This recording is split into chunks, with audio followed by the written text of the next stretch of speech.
Ayo kembali lagi kita hadirkan Reok Audio dan juga New Rekan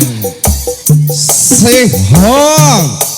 like dan terima kasih.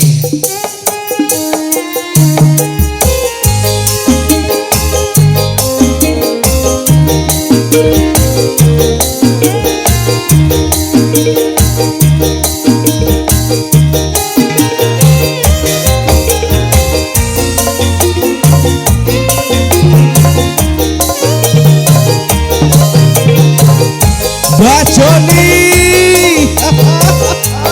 wis dadi anteping ati nganti kapan wong bakal tak anteni aku wis kepecut tresno yo mung sliramu sing katonan kemoto yen mengira bisa turu bayanganmu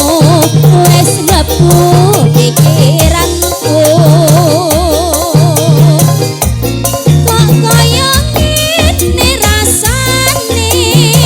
mung tansah kangen pengen weruh dhewe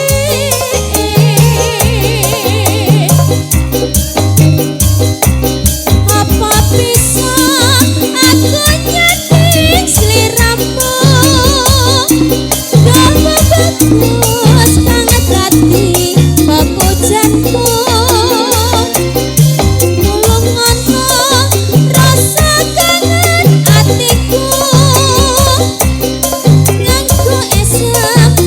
manis kan tak tunggu kangen iki bisa mari yen sliramu wis gelem nambani kang tak suwun rino lan wengi ngati yo tombo kangane ati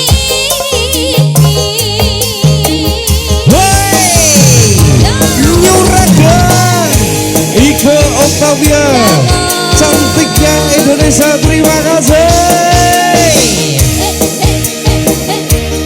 Matur nuwun Reok Mbak Desta